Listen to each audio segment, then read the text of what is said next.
Many claim they lie riding, but I know that they ain't. Ride or die. I go hard in the paint, yeah, homie, I'm a saint. Ride or die. Many claim they lie riding, but I know that they ain't.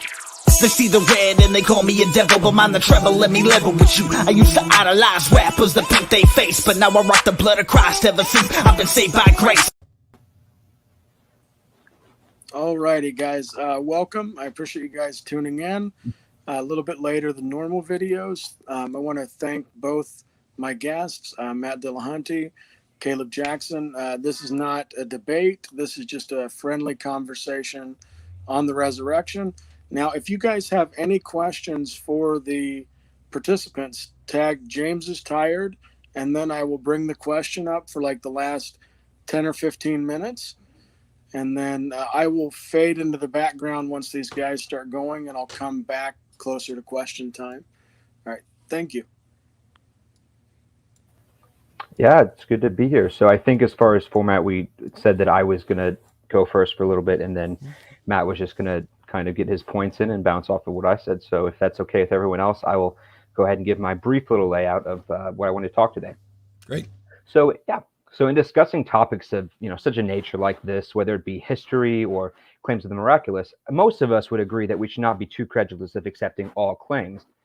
Matt and I would, I presume, both likely reject claims, for example, that people have been abducted by aliens, saw Muhammad split the moon in half, and so on. Not all claims are created equal. Mundane claims and extraordinary claims are certainly not necessarily on equal levels of evidence. So, the primary question tonight would really be twofold. What criteria are needed to justify extraordinary claims and determine whether something likely occurred in history? And secondly, why should the resurrection meet the criteria of this reasonableness? So first, the criteria. Philosophers and epistemologists and the like have long debated the nature of sufficient evidence. Methodologically, this can be evaluated through the following lens that I have laid out based on other people's input in different philosophers. So one, is the claim far removed from its original source of witnesses? If this is a claim that's written decades later in another country, perhaps with only one source, well, we might as well be skeptical. Or if you heard it from your boss's brother's cousin. So firsthand is almost always better than second or third hand. Two is, how many witnesses do we have a claim? Was it just one person? Two, was there a crowd of people? Did this happen in front of a large audience? Or was this one person saying they got abducted in their bed without any other witnesses? Three, is there already expectation and willingness to believe for those who espouse it, or is the claim contrary to established ideals? Is there investigation, skepticism, and persecution? Do we have testimony from hostile or indifferent witnesses? This just seems to negate the chances of people being mistaken and really emphasize the point that critical inquiry is important. Four is there any physical evidence left over or photographic evidence in the modern day? Five is, are there any unexpected features to a narrative, like embarrassment or verisimilitude, that we would not likely expect from a fictional narrative? And lastly, is there a sufficiently high prior probability or a strong enough posterior probability? So these are some of the features that, in my judgment, I think are fairly objective standards for evaluating testimony, especially for non-mundane claims. Now, the second part, I think the more controversial part, is how does the resurrection fit into this? So I would say with the first criteria, the earliest sources we have for the resurrection typically go back to Paul, who claims to be an eyewitness. Paul lists other witnesses to which he, some degree, did communicate with while in Jerusalem. For he got the creed from Peter and James, and so when Peter and James were listening to the creed, Paul says that he was in contact with them. So that would be closer connection. Data we have both from inside and outside the New Testament, and certain Roman records like Tacitus, supports the idea that the resurrection was proclaimed early in Jerusalem, the city where Jesus was killed and buried in. For the second one, we have a good number of witnesses to the resurrection. And of course, there's debate as to whether the 500 are authentic or how many of the 12 saw it. But I would argue that people still claim to see Jesus today and throughout history. And I will go into a little bit more of that in one of the other points. Thirdly, the resurrection is unique in that it countered normal beliefs of the day, didn't just follow them.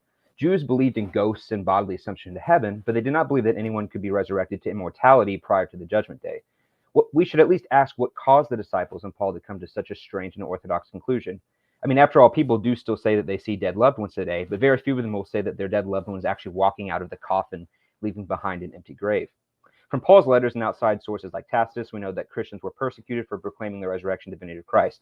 Now, we don't know how many of the apostles died. We don't have strong enough evidence for that. But their statements would have at least risked death from what we can tell from the data. Paul, of course, is a former skeptic and outsider who converted after seeing Jesus appear to him.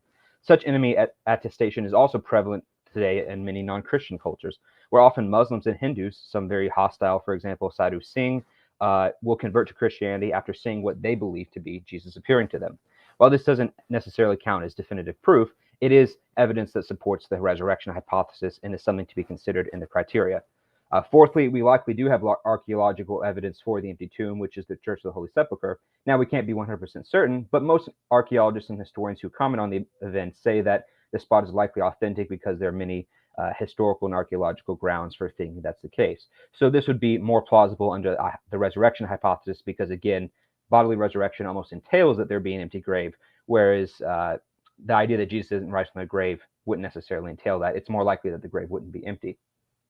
5 is the descriptions of Jesus in the Gospels counter what is predicted in Jewish scripture. The risen Christ is not glorified or luminous when he appears to the disciples, but he's often unrecognized and mundane in appearance.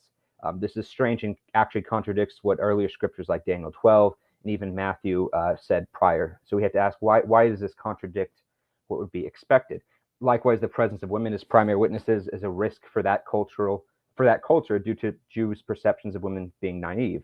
And so their inclusion lowers the probability that the role was merely invented. There probably is some kind of historical core there. And lastly, while people may argue that there is no prior precedent for the resurrection, there is an argument to be made for other variables. Advocates for the resurrection don't just argue that God raised Jesus out of mere amusement. Rather, it was to atone for the sins of humanity and vindicate Christ's radical claims of divinity. Philosophers like Richard Swinburne have argued that there is a decent probability that God not only exists, but that he, as a loving being, would become incarnate and atone for humanity as the best way to express his love and resolve man's sins. And so this context needs to be added to the discussion. So as I close aside, I would just like us to view the situation from the prior and the posterior probability. We need to step back and ask, what is the evidence or claims of evidence we have for the claim that God raised Jesus from the dead? How likely is it on the face that such a claim is true? And most vitally, what evidence would we expect to see if Jesus did not rise from the dead, as opposed to the evidence present if he did rise from the dead? I propose that all the aforementioned criteria and the data leave one to not only be wanted, but perhaps even compelled that Jesus Christ really did rise from the dead. So yeah, that just kind of concludes some of the stuff I wanted to say. So you can pick at any of that you'd like, Matt. Okay, cool. So first of all, thanks for having me here. Thanks for having the conversation. There's a lot there that I agree with, which is always nice. When we're going through and evaluating the criteria for whether or not we could find something believable or reasonable, we're on the same page with a good chunk of it. I like the fact that although at the end we got to your primary thing seemed to be, or at the end, one of the final statements was, what is the evidence? But I didn't actually hear the evidence. I heard discussions about evidence. So maybe we'll get to what the actual evidence is. Because for me, when you look at this and you say, okay, is it far removed from its original source or claim? Well, the things that you listed with like that example and how many witnesses were there and is there already an expectation and a willingness to believe and do we have testimony from hostile and is there sufficiently high prior? Those, if they were absent or if there was a problem with them, would certainly be disqualifying. But even if you had nothing that was disqualifying, that doesn't mean there's positive evidence for a claim. And so as far as I can tell, what we have with regard to the purported resurrection of Jesus is stories in books from individuals that we can't verify and claims that we cannot investigate. And I would tend to view it in the larger context. I mean, you kind of did this a little bit, which is, when we're talking about, what are the likely prior expectations? Matter of fact, you said, and I jotted it down quickly, but when we talk about whether or not there's a prior precedent, the statement that you followed that talked about how some scholars would argue that because God has a reason to do this, that counts. Except that's not a prior precedent. The fact that you can come up with an explanation why a God might want to do it, that doesn't become prior precedent until you demonstrate there is a God who does want that. And even that may not be prior precedent for a resurrection. So for me, if there is a God, here's the easier question for me. If there is a God and a resurrection occurred, according to this God's plan and through this God's power. Then the following question is, does this God want everyone to believe that this resurrection occurred? And does this God want people to have a justified, reasonable belief in that resurrection? Because under normative definitions of God, and we'll just stick with that because I don't think any of us are going to, you're not going to come up with a weird God. We're talking about Jesus. If God of the Bible wanted us to have a reasonable, justified belief in the resurrection, then it is unquestionable that he could easily provide boundless evidence such that any who weren't convinced he could make it so that nobody's not convinced. And also, if God wanted it to remain hidden, like if God wanted this resurrection to remain a secret, then we'd just never hear about it. God could he didn't do so good with the Amalekites, but he could wipe someone off the earth and make it so that there's no memory of them. Maybe he has. We don't know. But if in fact this is a story like other stories, and it isn't tied to what a God wants, we'd see exactly what we have, which are unverifiable reports, accounts that are copies of translations of copies without physical evidence supporting it, that a lot of people believe and sincerely believe, perhaps as a tenet of faith, or perhaps they just think it's reasonable to believe that. But what about other resurrection claims? So within the Bible, we've got Lazarus and then the dead that got up and marched on Jerusalem. But outside of Christianity, I mean, even Gary Habermas wrote about, probably at the prompting of like Robert Price and others, about resurrection claims that are outside of Christianity. And in his case, and I cannot possibly, and I'll apologize to Caleb at the outset, I cannot hold you accountable for what a mess Habermas's view on this is. But when he talks about this, and he's the only one I've seen that's really talked about extra Christian resurrection claims, he comes up with standards of evidence that I'm largely okay with, and yet his own claims don't meet it. And so I think here's a way for me to explain this in a way that might make it easier for people to grasp. We know that it's possible for someone to win the lottery. It's unquestionable. It happens all the time. And yet it's still incredibly unlikely that someone would win, the power. We'll just go with the Powerball to make it easy. And so if Caleb were to say to me, hey, I just won the Powerball, well, I'm not going to believe Caleb. Sorry. I want a little bit more that you actually won the Powerball. But if Caleb said to me, somebody won the Powerball tonight, and I knew it was a night where they picked the numbers for the Powerball, I'm just going to believe him. I'm going to take his word for it. And so we're still talking about the same thing. Somebody won the Powerball, but we know that the odds of any specific individual winning it is incredibly low, but the odds of someone winning it is actually pretty decent. And so if we lived in a world, which we do, where people win the Powerball, then if somebody said, I won the Powerball, we'd be like, I think I'm going to need a little bit more evidence than that. But if they said somebody else won the Powerball, we'd just accept it. If we lived in a world where resurrections were demonstrably possible, when we heard someone say, hey, somebody got resurrected last night at the service, we'd just be like, cool, awesome, because that's something that can happen. And if somebody said, Joe got resurrected at the service, it'd be like, all right, I want to see it, or Jesus, or anything else. And yet I live in a world where millions of people, including myself for decades, believe a claim that, in my view, doesn't have sufficient evidence, so we can get to what the specific evidence is for this.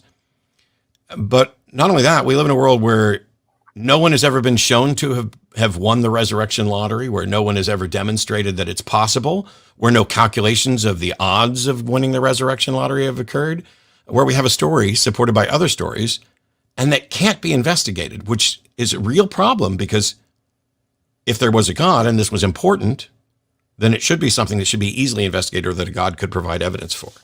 So what is the evidence that takes this beyond stories? Yeah. So those are all really good questions. And I like how you were saying that, when we have different stories, that we need to evaluate these based on one. So of course, I think we need to define here how we are saying stories, right? Because we could say everything in ancient history is a story, but that doesn't necessarily follow that it's either true or false. We would just say, we don't know, let's look at the evidence for it. So under that condition, I think that's where we have to evaluate such stories and such claims through this lens that we are looking at. And so my proposition is that when we apply most of this criteria to certain texts and certain facts of the New Testament, and I know that Matt has heard, minimal facts, moderate facts, all those approaches 100,000 times. And so I didn't want to go and present all of the individual ones unless he just really wants to talk about those.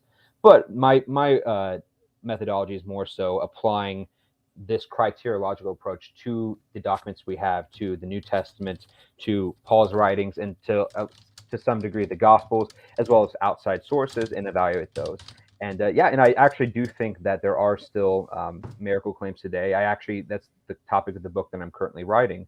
And many of these have medical verifiable evidence from doctors and so forth. And so when we talk about investigating, it is true that we can't investigate Paul or the disciples in the sense that, they're not alive today. We can't interview them. Again, no one is in ancient history, but that's not necessarily a problem. However, there are plenty of people alive who, have claimed to see other miracles, and I'm not saying we should always believe them, but we have to look at it through this lens. And so when someone claims, for example, that you had a woman who was legally blind for 12 years, she was prayed for by her husband and was instantly able to see, and we have the medical verification that she was blind. We have her documentation from the Institute for the Blind, and we have her medical records afterwards, and this was published in a peer-reviewed journal. That would be investigative evidence that we could actually look into and do that. So I think that when we apply that and we say, why is it that miracle claims in Jesus' name are still happening? I would actually propose that such evidence is more probable under the idea that Jesus is still alive and working in the world today. You wouldn't necessarily expect to see that under the antithesis. And so I'm not saying that this doesn't necessarily happen in other religions, but certainly I would say that the criteria doesn't fit nearly as well. I know that you were quoting the Habermas paper, and I don't necessarily advocate everything that Habermas said. And I like I said, I don't want to saddle you with anything Gary said. It's just that when you start doing research on resurrections outside of Christianity, Gary's stuff from like the early or late 80s comes up. So this is difficult because I'm trying to explain. Let's go with the legally blind thing for just a second, because I don't want to get off on 20 red herrings from the resurrection. Neither do I. Yeah. Let's assume for a second that we had, and I don't know which case you're referring to. Doesn't matter. Let's give it the best case scenario. Here's someone who's been blind, who's been tested, who we have medical records for. They've been blind for a decade, and someone prays for them in the name of Jesus or whatever. And at some point after that, perhaps instantly, perhaps later, I don't know how we verify either of those things, but it's shown that they are no longer blind. While I would agree that we have evidence that someone was blind and someone is no longer blind, what we don't have is any sort of explanation for that. And so we have something, hey, I think some things go into remission, some things change. But what a lot of people would look at is say, oh, well, they prayed in Jesus' name and it got fixed. And so that's the important thing. Except that entire hypothesis and the structure of that is predicated on believing already that there is some God who can and will do this.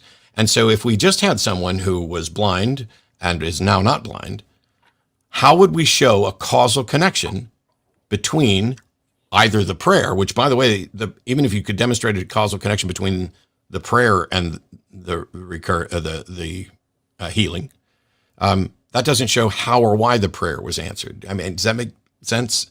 That how do you show a causal connection to a God? Now, before I let you jump in on that, I'm not asking you or anybody else to explain how a resurrection occurred or how a God did it. The problem here is that even if we could show like a blind case the way you're saying there, we don't have the same thing for a resurrection ever. And so at best, you're comparing apples and bicycles and claiming that because one thing that's extraordinary may have happened and some people think that it's attributed to God, this somehow increases the likelihood. And so it sounds like you're almost doing like a Bayesian probability, which you're discussing priors and all this. Mm-hmm. And the fact of the matter is an instance of a cured or healed blindness is not a prior for resurrection. Yeah. So that's, first of all, I would say that I could have done a case of someone being raised from the dead, but I just went with the first one came to mind. So, and you were joking earlier. Do you have a case? Do you have a case of someone being erased from a dead where we can scientifically confirm they were dead and they're not, other than like shocking someone with paddles? But I mean, sure. Well, there was a case, and I don't want to get too unrelated to Jesus here, but there was a case in 2001 of a man in Nigeria, and his name was Daniel. I forget. I can send it to you. I forget his last name, but he was killed in a car accident. We have his death certificate from the doctor, and we have interviews from his doctor. He was embalmed on Saturday. Now, they didn't take the organs out, but he was partially filled with embalming fluid. And then on that Sunday, they took him. His wife had a dream that he was going to be raised from the dead. I think she saw Jesus telling her this. And so they take the corpse to a basement. And at this point, there's rigor mortis, and there are photographs of the corpses and so forth. And people start praying for a while. And, the pastor leaves. People are still praying. The pastor doesn't know what's going on. And after a while, you see him start to breathe and start to gain this to life. And you have hundreds of witnesses. And this actually is partially captured on film. This isn't, by the way, the recent one that I know you talked with Mike Winger about. This is much older. No, this would be Daniel Ekechukwu. Yes. Yeah. There you go. So, yeah, thank you for reminding me of his name. So, yeah, we have that. And we have the testimony of his embalmer. We have the testimony of his doctor and his death certificate. We have partial video evidence. We have people seeing him and so forth. We have people saying afterwards they could smell the embalming fluid. So I'm not saying that, that could be a precedent for resurrection. But to answer your previous point about a causal agency, let's assume this happens and we can't necessarily connect it to God. I think the methodology behind this is more based on inference to the best explanation. So, for example, in science, we can make predictions based on data we observe, and we can predict entities that may or may not exist based on the properties. So before the Higgs boson existed, we observed that certain atoms had mass, and we said, why is this? And we proposed, well, maybe based on the evidence we have, it would be something like this. And they essentially describes the Higgs boson, even though they didn't demonstrate that the Higgs boson actually did exist. Well, eventually we discovered this actually does exist. Same thing for the planet Neptune, I believe it was, where based on the math, we said, okay, if this orbit's right, we're going to predict that a planet here exists. And you could say, well, you have to demonstrate that there's a planet before you can predict one. But in this case, no. You can say there was multiverse hypotheses and others. So this doesn't mean that it's inherently right, but it's looking at the different hypotheses and doing on the context. Now, we have to say, why does it have to be Jesus's name? Why is that important? Well, if someone looked at the blind woman in case and said, yeah, maybe it was an invisible leprechaun, well, that wouldn't really be relevant to the case because that had nothing to do with the case. Whereas if you're saying that a prayer is asking a God, specifically in this case, the Christian God, to do something that otherwise most people couldn't do naturally, and this God who we assume has the power to do this, does this, then that would be the most, at least within the context, that would be a plausible agency hypothesis, more plausible than saying it was leprechauns, because leprechauns have nothing to do with the context. Now, if this happened without prayer and it was just some random remission that we didn't have any religious context for, then I would agree. We shouldn't necessarily say it was God because we have no reason to think it was God in that case. So it really depends on the context and depends on the case. So all of this, I mean, wow, there's a lot to address right there because everything that you were just talking about was about, whether or not it's more likely that we have an explanation. Whereas what I'm concerned about is, did it actually happen? Like, I'll spend some time going into this case of Daniel Ekechukwu at some point. But one of the problems is that I don't know exactly how we can demonstrate the accuracy, reliability, the evidence, and everything else. But I want to talk about what you were saying when you start talking about abductive reasoning, inferring an inference towards the best explanation. That has nothing to do with Higgs boson, and nothing to do with many of the other thing you reference about planets. When we're talking about an inference to the best explanation, that is, we take a look at known candidate explanations and we talk about what the probability of them are to show which one is more likely. And so an abductive sound, or the best, it's difficult to say sound, the best abductive reasoning can only appeal and should only appeal to known potential causes. Like if we are looking at a fire, we don't get to include that the fire was started by a wizard as a potential explanation, because that doesn't fit in the known thing. But the other thing is that when you talk about Higgs boson and other things like that, that's not proper abductive reasoning there. That is a demonstration of a prediction made by a model, which shows the robustness of the model. And the reason we can make those is because we are starting with facts and data that are well understood and demonstrable. and saying, we believe this, and this are true. And if that's the case, we're going to predict that we find this. And then we go out and we find it. And if we don't find it, then that means there's something wrong with the model. I don't see anything in the realm of this where we say, okay, we know, we haven't demonstrated that there's a God. We haven't demonstrated that the supernatural exists. We haven't demonstrated that the supernatural can, in fact, interact with the natural world. And while you can come up with a model and say, if there was a God who wanted to do these things, then all of a sudden these things become more plausible. I agree. But that's a really, really, really, really big if. And that is the if that's at the corner of it. Whereas if, in fact, people believe there are gods, these are the types of stories that we're going to hear. And if, in fact, people make mistakes, these are the types of stories we're going to hear. And so how do you tell the difference? Like, for example, this case of Daniel Egechukwu, who I haven't looked up. Do you believe this person was actually dead, embalmed, and raised from the dead? Or not? From what I've been able to tell, I believe that's probably the case, yes. Okay. Cool. I mean, I will say that at least that seems to make you fairly consistent. What would you do? Well, what do you think the likelihood is? No, that's not even a good question either. My thinking is, I'm not familiar with the full details of that particular story. Mm-hmm. But let's assume for a second that even I was convinced that Daniel had been dead, embalmed, and is now alive. I don't have any way of knowing how it happened. I don't know how anybody could show how it happened. And I don't know that this has any demonstration of a tie to the likelihood of a resurrection of Jesus. But what I do know is what I started with. And that is, if in fact this Jesus stuff is true, that he is or was, well, it would have to be is. Sometimes when I try to put my Christian hat here, sometimes when I try to put my Christian hat back on, it gets a little crooked. Oh boy! Because I listen to a lot of atheists who make really, really bad arguments on occasion. So yeah. The issue here is that if Christianity is true, then Jesus is God incarnate, and the only question then becomes, does God want us to have a rational, justified belief in the resurrection? And if so, then it seems undeniable that God could and should provide undisputable evidence of this. Even better than we have for this Nigerian resurrection. I mean, this should be like one of the most easily attestable facts of reality, because it's got to be the most important one. I mean, Paul starts off with, if Christ be not raised. And so how can this be the most important thing? And yet you and I are debating it. And by the way, what I'm getting ready to say is not a dig against you at all. You and I are debating it. And there hasn't been a single piece of physical evidence discussed at all in favor of this. It is, hey, we've heard these stories, and were there 500 who saw Jesus? Well, where's that story come from? What evidence do we have for that? And where's the testimony of those people? And how do we investigate it? Nothing about this. Like, I don't think you or anybody else would say the resurrection stands up to the most robust evidential standards, ever.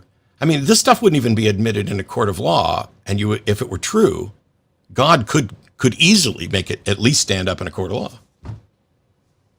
Yeah. So there's a lot there. By the way, I'm really enjoying this conversation, and I feel like I have to get. Thank you. I think I have to get a flying spaghetti monster hat now, just to caveat the Jesus. I don't even have one of those. I have a Jesus one. I have a Darwin one.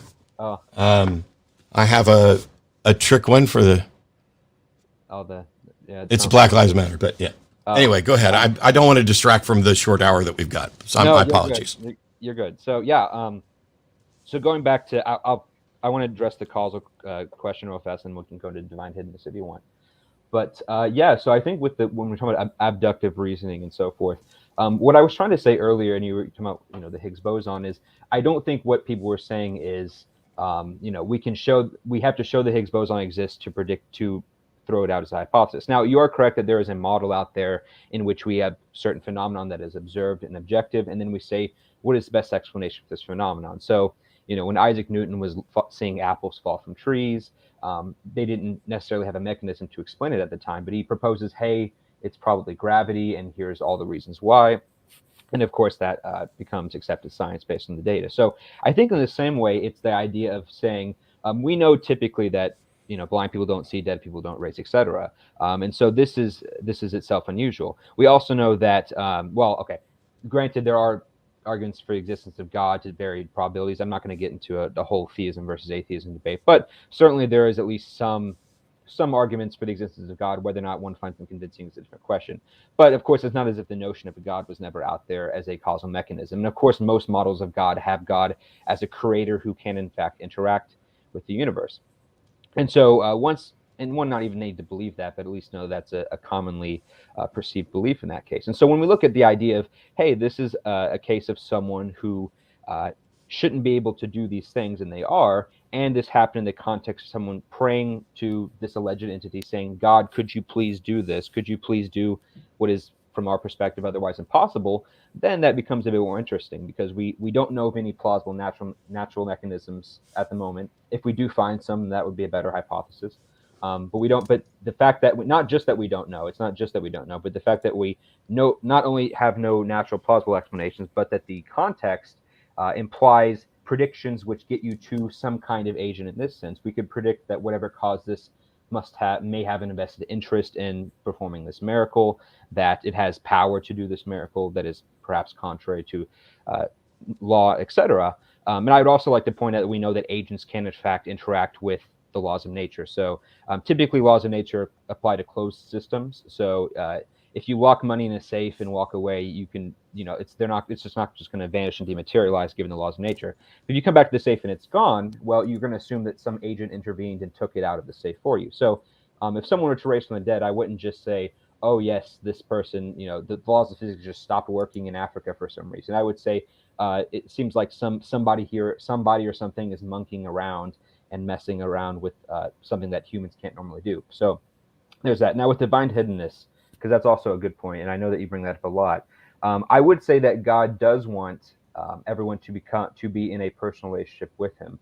However, I don't know if that necessarily follows that everyone would need to believe in the resurrection of Jesus. So I think people could believe in the resurrection and likewise still not be in a relationship with Jesus. And I don't want to put words in Matt's mouth here, but I have heard him say, and I do have quotes of him saying that, yes, even if you could demonstrate God or the Christian God to me demonstrably, I still would not worship him. I would acknowledge that's a fact. Okay. Yeah. You're not putting words in my mouth. And for clarity, I know that I say some things that shock people, and yet I genuinely don't understand some of this shocks people, because all I'm saying is that there's a difference between accepting that something is true and accepting that something is good and worthy of your respect and admiration. And when I look at a world, if it turns out that the God of the Bible is true and real, that God's got a lot of explaining to do as to why someone like me could spend decades in sincere searching. And I don't care. I know there's going to be people in chat and other ways who are like, oh, you're not a sincere searcher. Bite me. Every time you pretend you know what goes on in my mind, you just ruin your side. Go ask God what you should say to me about whether or not I'm a sincere searcher, because so far people have been failing. But it's one of those things where the notion of being expected to believe something without sufficient evidence and being judged for it is problematic. And I don't want to, this is not a dig against Caleb or anybody else, but in 2017, there was a study in Britain. 25% of Christians in Britain in 2017 did not believe the resurrection. That's not relevant to whether or not it happened, but it's talking about even within Christendom, there were people who didn't necessarily view the resurrection as something that was believable or required to believe, which kind of leverages off what Caleb was saying, that maybe God doesn't need you to believe the resurrection. That's not the version of Christianity that I was familiar with. It's not what I see from the Bible myself. I was a sincere believer for decades. That same study showed that 50% of all people surveyed didn't believe it, and that less than 50% believed in some sort of life after death. Now, okay, maybe Britain screwed up. But I also see, and I fully acknowledge at the outset, that the truth is not impacted in any way by the number of people who believe it or how strongly they do. But when you're talking about methods of epistemology, when you're talking about standards of evidence, and this, I know somebody's going to get mad and this is a cheap shot, but I'm looking for evidence and I'm looking for good argument. I have yet to see reliable evidence. I've yet to see physical empirical evidence. I have lots of accounts, but also, and I'm going to completely exclude Caleb from this, the overwhelming majority of the time, I'm hearing people accept the resurrection who also reject science in a million other different areas, whether it's evolution or vaccines or anything else. And so I have a hard time believing that a collection of people, individuals, using a model to determine truth, find resurrection claims plausible, but vaccines and evolution, which are scientific facts, not. And I know, I apologize, Caleb, this was not an intended thing or anything else, and it in no way demonstrates that the resurrection didn't happen.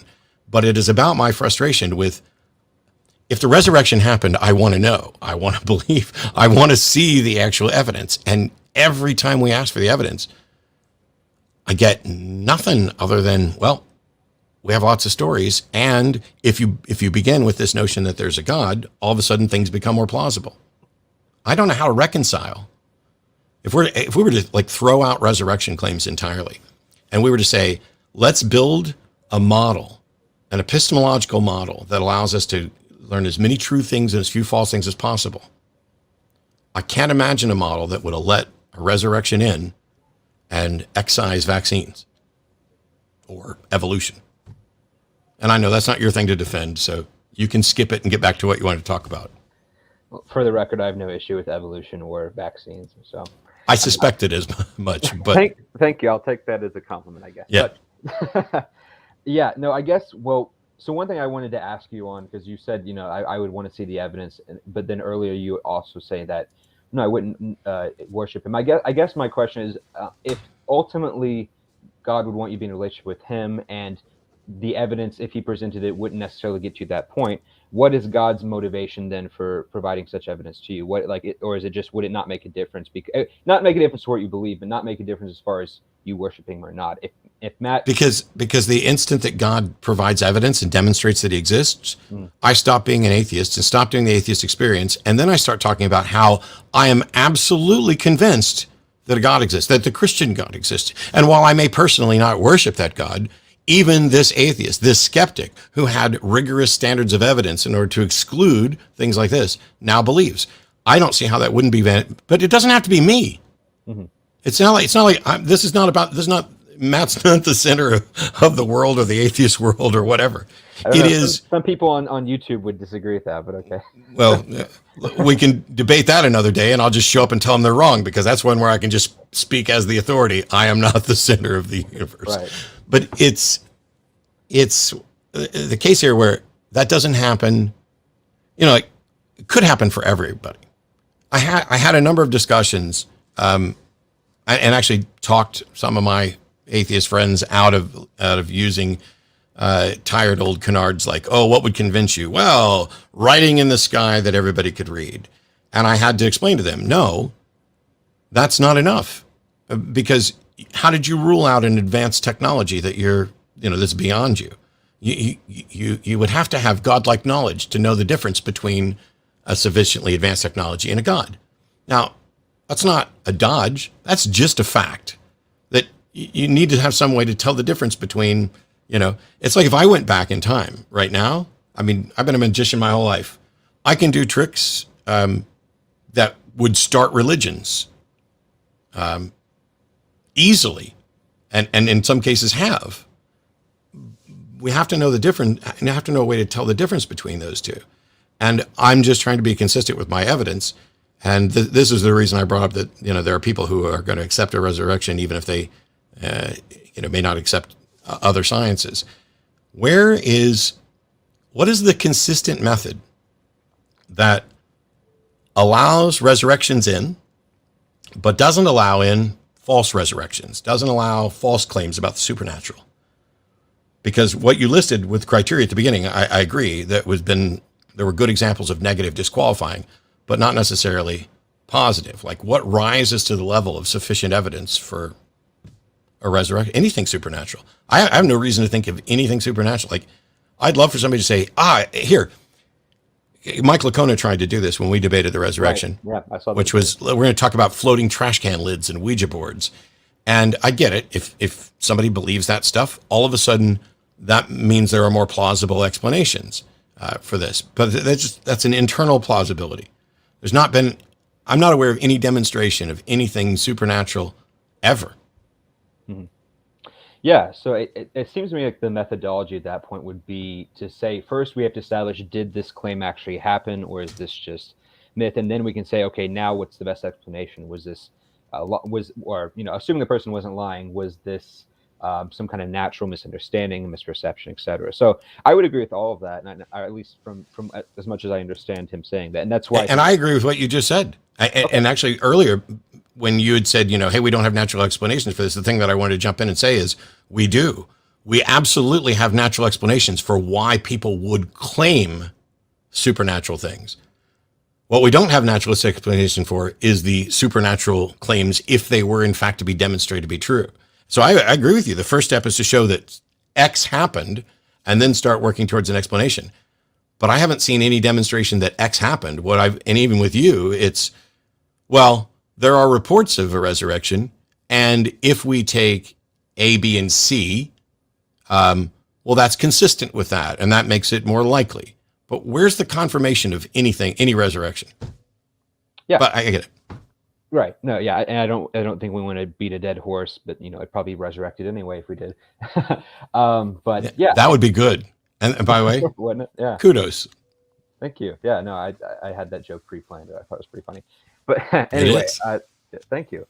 So yeah, but I think that just depends on how many witnesses do we have. So I actually like how you brought up vaccines earlier, because this is a good point of saying, when I hear anti-vaxxers or even flat earthers or young earth creationists talk, they always have this conspiracy mindset of all these people are lying because big pharma, there's lots of monetary motivation. And really, when we look at the scientific method, a lot of that is ultimately based on peer review and testimony. So we obviously aren't there to observe most of these studies. We are taking the word of these scientists who who claim that their work was, these institutions claim that they did in fact review it and replicate the results, and et cetera. And I think we should. I'm not denying that we should. I'm just saying I think the point is, if you have enough testimony of a certain criteria, that can overcome any sufficiency. So for example, when you first hear, not you specifically, but when people first hear things like quantum mechanics and Schrodinger's cat, it's a very extraordinary claim to say that, can something be causally probabilistic? Can it exist and not exist? That's not within our normal realm of experience. But when you have all these tests done and all these people claiming that they saw this, even though, we aren't in the lab ourselves, then we start to be convinced that maybe this really is a model that's plausible, even though it goes against, from what we can tell, our personal experience. And so I think enough sufficient testimony of a certain quality where there's critical inquiry and all of the other stuff that I mentioned is typically what we'd be looking for. So, but you're saying enough sufficient testimony. When first of all, without getting sidetracked, the whole point of Schrodinger's cat was to show the absurdity of a particular model, not to demonstrate the truth of it. But there are people who do hold to that model. So yeah. Sure, but even the people who hold to those models don't necessarily hold to the absurdity of Schrodinger's explanation of the cat being both alive and dead. But what you just said was sufficient testimony. I don't accept the notion that testimony alone is sufficient to overcome a lack of evidence for something. Testimony is enough, like if you got a pet puppy, because this is the difference between extraordinary claims and mundane claims. It's not that the claims are different. It is mundane claims have mountains of evidence that anybody and everybody's pretty much aware of and has easy access to, just so much so that the claim on its face is accepted. It's not accepted because someone made the claim. It's accepted because there's a mountain of evidence that already exists. Extraordinary claims are just claims that don't already have that mountain of evidence. And so if you say, I got a pet puppy, we know puppies exist. We know people get them as pets. We know that I better never get another puppy because the last one just about killed me. But I was living alone and puppies too much. Oh. But if you say, I just got a pet fire breathing dragon, well, now you've made a different claim.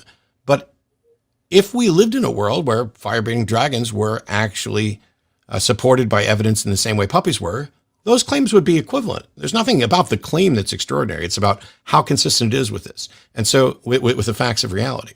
And so if somebody says, hey, I won the lottery, that's different from, hey, someone won the lottery. And in both cases, if somebody said, hey, that guy was resurrected, and if somebody said somebody was resurrected, neither of those are consistent with facts of reality. And so for something that is wholly devoid of physical facts supporting it, that this is something that does happen, can happen, is even possible, how could testimony be sufficient? Wouldn't we need confirmation of physical evidence? Well, I guess as I'm thinking back, isn't testimony typically what we rely on when we read journal articles and so forth? I mean, granted, sometimes they have pictures of data, but of course you're trusting that these haven't been manipulated and so forth. So no, we're not. So what you're essentially arguing for is that everything is hearsay. No, I would say hearsay. Okay. Hearsay is more of a like second, third hand. Sure. Then everything is secondhand to you. You heard it from someone, you read it from someone, so it becomes trusting the source. But the thing is, the fallacious appeal to authority is saying something is true because an authority said so. And within science, we don't say something is true because Neil deGrasse Tyson said so. We point to the reason Neil is saying so, the data that he's pointing to. That data, while you are hearing it from someone, and this is the rigorous and incredibly valuable aspect of science, is that data is available to everybody. The process by which that data was received is available to everybody. And replication of that data is not only desired, but something that you can actually do. It's not a single instance where you have to just be like, oh, here's what happened. And in those cases where, for example, if you go into medicine and you hear about someone who appears to have recovered without explanation, the medical field could never say it's a confirmed miracle. The medical field, well, I won't say could never, because maybe someday we'll have a way to show supernatural causation. Right now, we don't. And so if someone recovers from something, whether it's blindness or athlete's foot or whatever, and we don't yet know what the most likely causal link is, then it just gets listed as an anomaly that we don't have an explanation for. It's a mistake to say, we don't have an explanation, therefore I'm going to claim that a supernatural one is. And so in the case of a resurrection, first of all, I don't see that there's evidence that a resurrection occurred. And yet it seems like we're setting that aside to go stampeding towards what's the best explanation for this. And is this consistent with a model where there's a God? Because that skips whether or not it actually occurred, which is the whole point. Like it's not a problem for a God or Christianity for God to demonstrate, yes, I absolutely raised this person from the dead, or yes, I absolutely exist. There's nothing about that is problematic with the model. As a matter of fact, for most Christians, they believe, all right, well, maybe not most. For good, do you believe there's a Satan? Yes. Okay. So for Christians like Caleb, who think there's a Satan, has Satan been in God's presence? Yes. Yeah. And Satan fully understands God's power and position as creator of the universe, and that he will in fact lose. Maybe he might arrogantly suspect that he can do something, but sure, right. It would be absurd for Satan to say, I don't believe God exists. Mm-hmm. Yeah. And what reason, like the best example the best explanations I've heard for God not revealing this to people is like, oh, well, if God told you, then he'd be violating your free will. No, he doesn't. That doesn't violate my free will at all. I can absolutely know there's a king and not be willing to serve that king or to stand up and revolt against that king. And so what reason could we come up with and for God to not be straightforward about this? And at a minimum, shouldn't God be giving that reason to say, hey, I'm here, there's stuff I'd tell you, but it would break reality? Yeah, no, that's a good question. So I guess partially this is going to depend on one's theology and philosophy. By the way, I don't know how much time we have for questions or how that's going to work, but I think James is coming in with questions in a moment. Yeah. So yeah. James, can I finish this point and then we can move on to questions? Or Yeah, I'm fine. You guys Okay, are good. great. So yeah, so I would say that this is going to depend on one's theology. Now, I personally am a Molinist, which means that I think God not only knows the future, but knows what you would have done in any given situation. And so God knows that if person A was born here at this time, they'd be a Christian, and if they were born here at this time, they wouldn't be. And so God is arranging the best world he can. I also am a universalist in the sense that I think eventually everyone will be saved. That doesn't mean everyone goes to heaven immediately. I think hell is remedial, but I don't want to get into the nitty-gritty parts of that. Point is, I think that ultimately there will be no resistance to God and that people will freely come to know him through various trials and so forth. But I think God does have good reasons. I can speak personally that I think the reason that I became interested in this topic is because I was able to develop the passion to research it and to talk about it with friends, to debate and discuss. And I feel like if God had just come down and told me all of that, then I wouldn't really have the character that I did of saying, yes, I went out and I did this and it built up for me. It's like having someone study the tests instead of just giving them the answers, because it builds character. I think that having people go out and do honest investigations is important. Now, I know Matt will say that he did do honest investigations, and that's fine. I'm not going to claim he's insincere. He also, has some years left. Who knows? Maybe he will come. I'm not gonna get. If your viewing is that we're all going to get there, I mean, this is a big waste of time.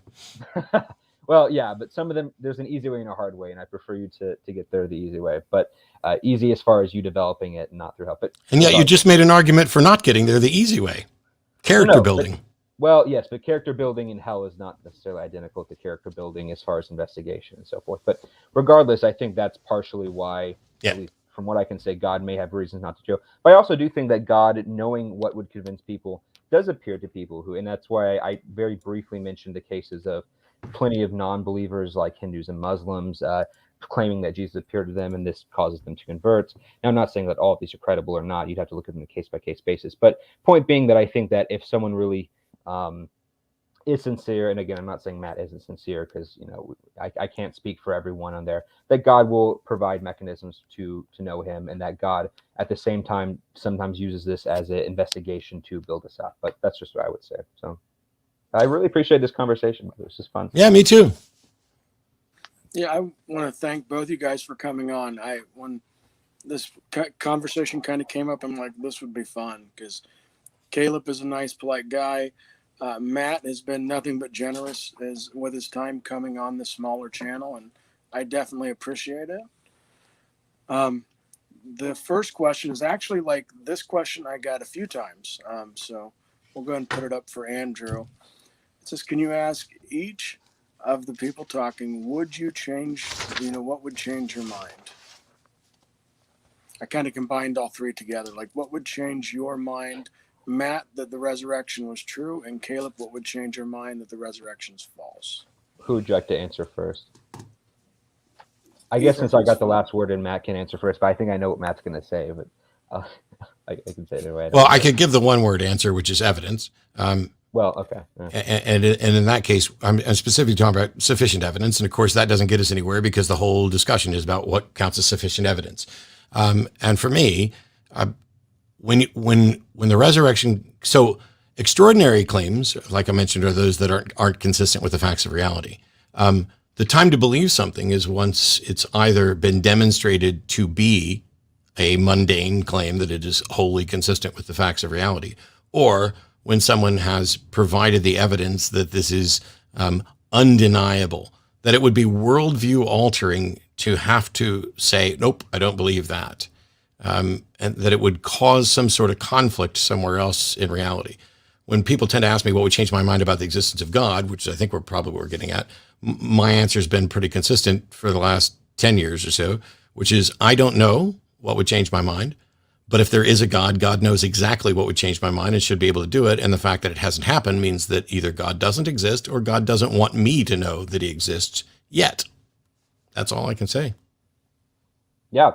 So for me, as far as the resurrection, which is what I assume the question is referring to, I would say kind of the answer you hear a lot, the bones of Jesus. And I know Matt, in discussing with Mike Winger, was like, well, you couldn't verify that Jesus' bones, Christians would deny it. And that might be true, but there are historical figures whose bones we have, like Caiaphas, who we can affirm. So I don't think I think if it was like consensus and there was good evidence for it and the evidence was undeniable, then that would, I think, falsify Christianity for me. Now, Christians might try to say, well, he was raised spiritually, but I think that would falsify at least Orthodox Christianity. But I think as far, you could do things that wouldn't explicitly falsify it, but that would make it so improbable that it would lower the warranted belief. So you could say, if you could show that the lines of evidence didn't meet certain standards or fell flat, or just some of them weren't true. For example, if there wasn't a tomb, if there weren't witnesses, people, at least people claiming, etc., that would sufficiently hurt the probability and probably hurt your case. So I think a great number of things for me. There were two other people who came up with this notion of finding Jesus' bones. And of course, I've already addressed the fact that I don't know how you could demonstrate it's there. I genuinely think, though, that there's no possibility of any trail of evidence, because short of DNA, no possibility of any trail of evidence that would be convincing to committed Christians that someone had actually discovered the bones of Jesus. I think that what they would say forever, they would perhaps do the spiritual raising thing that you suggested, but also just, no, this is a fraud. Because I don't know you, Caleb, so let me direct this to other people. William Lane Craig believes not because of the arguments that he presents, but because of the inner witness of the Holy Spirit. He said this. And even if I were to become convinced of Christianity and other things, as many people have done, it's not so much the physical facts and evidence that does it. At that point, it becomes a process of repeatedly reinforcing this idea, because you are convinced that you are witnessing the works of the risen Savior in your life and in the life of others. That becomes the living witness of all of this, becomes the reason that most people are still here. So are maintain belief. And so I'm not sure that how you could possibly demonstrate bones in such a way that it would actually change somebody's mind, especially if they've lived a life where they are convinced that, I wouldn't have this job, I wouldn't have this wife, I wouldn't have this kid, I wouldn't have recovered from this illness if not for Jesus. I think that's just way too strong in people's minds. Yeah, just real fast, James, before you move on, I think those are good points, and I would say that I do agree that the inner witness is important, but I would disagree with Craig that I don't think it's what's called a defeater. So Craig says that it's so strong that any evidence wouldn't be able to overcome it. It's essentially unfalsifiable. I would say it, although for me it's strong, there is enough evidence that could overcome it that would be even more convincing than that. So, and actually Craig has said elsewhere, perhaps inconsistently, when he was discussing with Richard Carrier way back on the Faith Under Fire show with Lee Strobel, when they brought up the bones of Jesus, Craig did say that would falsify Christianity and he would no longer be a Christian. So whether he's changed his mind on that, I don't know, but I just wanted to throw Sure. Yeah. Yep. All right. The question was for Caleb. Caleb, what is the single best piece of evidence for the resurrection of Jesus Christ?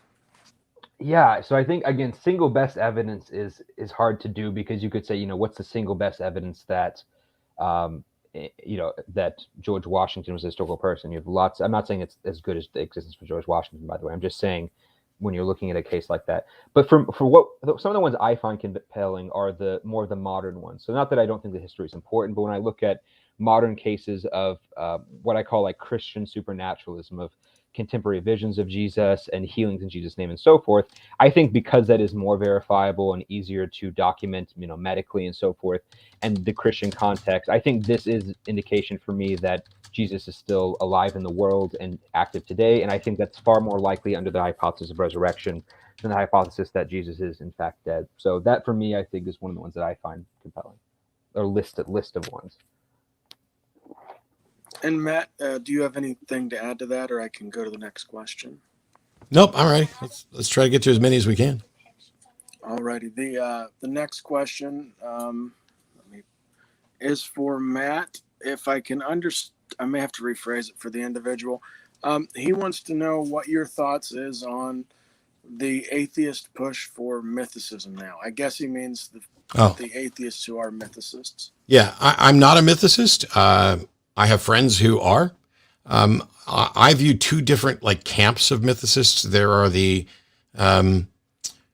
ridiculously asinine, unscholarly mythicists who never seem to have met a conspiracy theory that they don't like.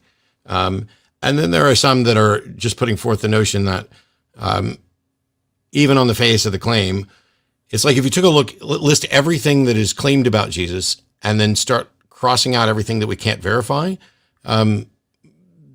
what's left is not enough to substantiate that there was a person there. I'm personally fine with the notion that there was probably a real person, or maybe an amalgamation of a couple real people with stories. It doesn't really make that much difference to me. And it's not a burden of proof that I would want to adopt. And I think mythicists are making a mistake, quite frankly, claiming that they can reasonably demonstrate Jesus didn't exist. I think that's a mistake to shift the burden of proof that way. Nope. And that was the last question. I want to thank both our speakers, and also my daughter is here. She's been putting up with me on this. She wanted to show you guys a picture. She drew of a spider. Awesome. Spider. Great. Yeah. That is great. Drew Purple. a hand on them. Yeah. But once again, guys, I appreciate you coming on. Caleb, if you want to plug the book, and Matt, if you want to plug what you've got going on as well. Yeah, I guess I'll go first since I was listed. So yeah, if you just Google, or sorry, if you go on Amazon.com and just search Caleb Jackson, you'll find both of my books. The first one, which is about the resurrection, is called Undead, a historical investigation to the most famous miracle in history. And the second one is a different topic on theodicy, the problem of evil. And that one is called Searching for a Solution to Suffering. So I'm currently working on a third book that is much longer than either of those two, about kind of the stuff we discussed today, about not just the resurrection, but about contemporary Christian supernaturalism and some of the data for that. So I'm really excited, and hopefully that'll be out sometime next year. So yeah, keep yourselves posted. I don't think I have anything specific. I mean, we did this event today. I've got a couple more videos come out. I'm actually working the Texas Association of Magicians convention over Labor Day weekend, and we'll probably be traveling very limited because of the health condition on the planet. But there are other debates coming up, and you can always just Google my name. You'll get to the Atheist Debates Project, my YouTube. I host the Atheist Experience most Sundays. I host the Hang Up on Wednesdays on the Line. And I'd love, like people may not believe this. I would love to have theists, Christians, call in and talk about what they believe and why, despite what some people think, as long as you're able to actually have a reasonable conversation. That's all I want. Well, all right, I want more than that. I want actual evidence for this stuff, but that's the start. But anyway, I much appreciate it. Yeah. Oh, real fast, James, I forgot to say earlier, I also co-host a channel called Proselytize or Apostatize. My co-host would be upset if I didn't mention it and plug it in here. So yeah, go check that out as well. But kind of like this channel, lots of debates and talks. So, but yeah, again, this was really great, and I'm so glad I got to have this conversation. And I would also just like to say that I'm a huge fan of magic, and so that's something that I think Matt and I can we should definitely talk. And I got one more thing to promote, which isn't me, which I just thought of. If there are theists out there who have either objections to or confusion about trans rights issues, I would highly recommend tuning into the Line Network, where Art Naveed and Katie Montgomery do the Transatlantic Call-In Show. They are looking for people to call in, especially people who either don't understand or want to perhaps argue against them. It's not all about, despite what people say, it's not all about looking for a fight. This is really about education and moving things forward. But thanks so much, James and Caleb, for having me on, and I really enjoyed it. All right. Thanks again, guys. Like and subscribe to the channel if you're interested in the content. I'm going to kick the outro, keep the speakers very shortly after. And that's all, folks. I go hard in the paint, yeah, homie, I'm a saint. Ride or die.